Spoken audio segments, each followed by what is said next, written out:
Begin every video with a smile. Adjust the camera just a little. Alright, this is going to be about a 10-minute video because this lecture is about, the video clip is about 8 minutes, a little over 8 minutes. Topic of this video really is why strong men look for a powerful female, righteous, powerful female as a role model when it comes to women, you know, because there's so many negative stereotypes in this world. Especially in America right now, we're being bombarded by reality TVs, housewives this, reality show this, and this is really a lot of negative.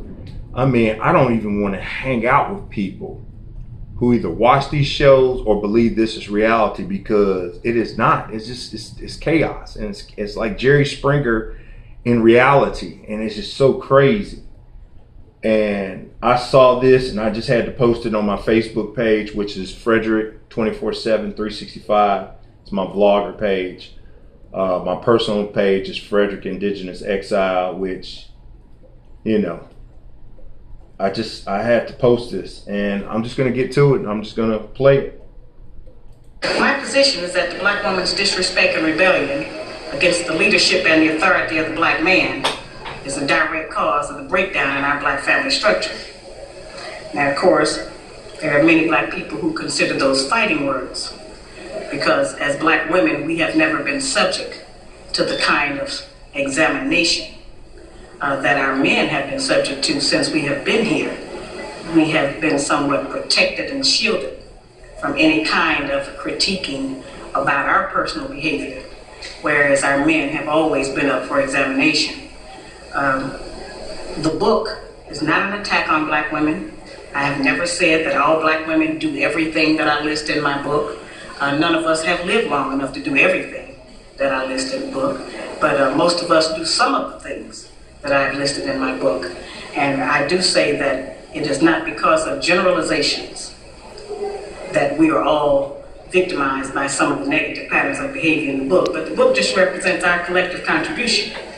This is some of everything that we have done, or that we do daily, that contributes to the breakup of our relationship, the destruction of our man, and the failure of our children to be able to function. They did not tell us that all of that, being my own person and I'm independent, would lead to separation, loneliness, celibacy, and lesbianism.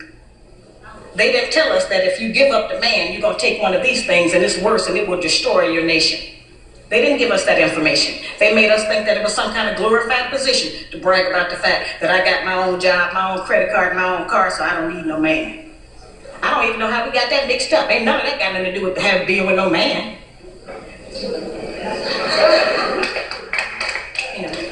We have some serious relationship problems that nobody has been able to address us on, because everybody wants to pretend that this is not going on. You know, over 60% of our women are single, widowed, separated, or divorced. They don't have a man. I just came out of Florida and they got a housing complex that the Urban League built, which is a black organization that is for women and children only. They say they don't allow any men in there. I didn't have time to deal with it, but I talked about them real bad. That's the silliest program I've ever heard of. You know the women that had men if they got a bunch of children. They need fathers. They need protection. We hear about the drug problem that we have in our projects across the country. It's one of the major places that we have a drug problem. You know, we talk about the great strength that we have as black women. Well, the welfare department don't rent government apartments to single black men. Those apartments belong to black women who are allowing this to go on in their home. We have not looked at what part of the responsibility do we share. Yes, black men sell a lot of drugs, and a lot of us black women get the money from them drugs and buy some of these fancy clothes we wear. Drive around in some of these fancy cars. He is not doing these things alone and without support from us, whether they are good or bad.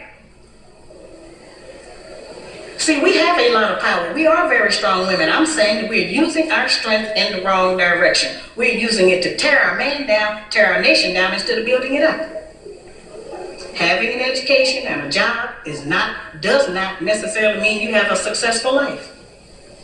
I keep telling black women that to raise a child, they say, well, I provided with food, clothing, and shelter. That's not raising a child, that's maintaining one. To raise a child, you need a parental coalition of a man and a woman. We have sons who are, by not having a father in the home, they don't know how to respect women. They take on the black feminine female emotionalism. They become bitchy, they're doubtful, they're indecisive, they can't make a decision. They don't know what to do about being a man, but we can't teach them that. We don't have that knowledge. We have daughters who grow up in a home where they don't see any affection, where there's no man there. They go out into the world and try to mate. They don't have no idea how to be no woman to no man, how to function in a house with a man, because they haven't seen it. Most of our children, just like us, get all the information we have about how you be with a mate off television. It's the only medium that shows us anybody being together. Those rules have not worked for us. The white woman's liberation movement, we don't have anything to do with that. We have not been under the control of the black man for over 500 years, so what do we have to get liberated from them from? They haven't been our boss. That's the white woman and her man. They're going through that, and that's their business. We don't have any business being in that. They only introduced it to break down the civil rights movement. Civil rights movement started with the black man, the black woman, and the black child standing together, trying to plead for freedom, justice, and equality, and more benefits in the country that they had helped build. They threw the white woman in there with the women's liberation movement and made it a woman against man thing. That created a big separation between black men and black women, because then everybody started going for self. Then they bring the welfare system in and tell us in order to feed and clothe and house our children, we have to give up our man. You have to put the man out of the house. When the white farm wife goes to the government for subsidy for the farm, they don't tell her to get rid of the farmer, they keep that family together. But in the black community, they make it a requirement, because they want to keep endorsing into the black community that the black man is no good, and that he is not deserving of respect, he is not deserving of us letting him give us any protection or instruction, and that we are better than them. The major responsibility that the black woman has had on the earth for the trillions of years that we have been here has been one of nutrition and birthing children. Those two things have a great deal to do with the survival of any people, the reproduction of the nation, and feeding them the proper food so that they can live. Those are very important jobs. Those are very powerful positions, because it puts us in a position to decide who's going to live or die, and how slow they're going to die, by what we feed them. We have a very powerful position. That's not a small role that we play. We have just been taught to misrepresent and misuse that power. The people who we have been counting on to give us the truth about how to get along have failed. The white people don't know how to get along. They don't have that information themselves. They don't get along with nobody on earth. So they didn't have no information to impart to us about how we're supposed to get along. They change their relationship rules at will. We have, tons of black children around this country that I hear from who have grown up traumatized by the fact that they were referred to as the outside child. When we were having children like that, they called it illegitimate children, until the white woman started having them, and now it's single parenting. See, they changed the rules according to what they're doing. So I've called on our people to change them depending on what we want to do, what our needs are. There's another need that has not been addressed in our community, because nobody will deal with it, and that's one that God did not create three sexes. We only have men and women. Now, I have not said that we should reject the sisters who try and act like men and the men who try and act like women. I'm not saying to reject them from among us, but they need to be taught. We don't have to accept that as some kind of normalcy, because that's not normal. But because now the white people are practicing that, when we were doing it, we were punks and faggots. Now that they're doing it, now it's an alternative lifestyle.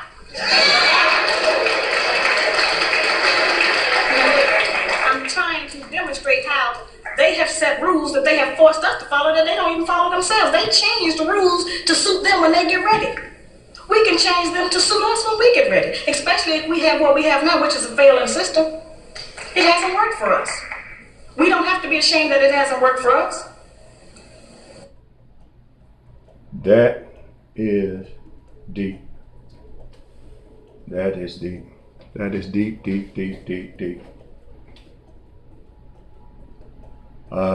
Man. Here's what it is. You know, as a strong black man in America, I look for positive female in reinforcement, not negative.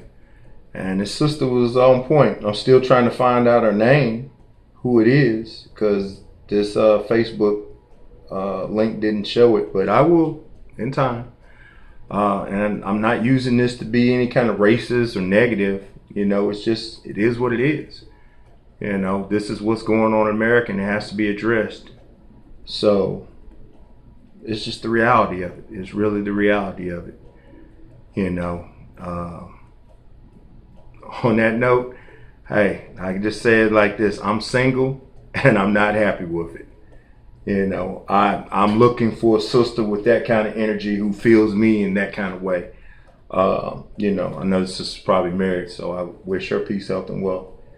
But you know, this is the only thing I can deal with. So that if that leaves me lonely for a while, hey, 7 billion plus people on the planet, sooner or later, we'll find the right one.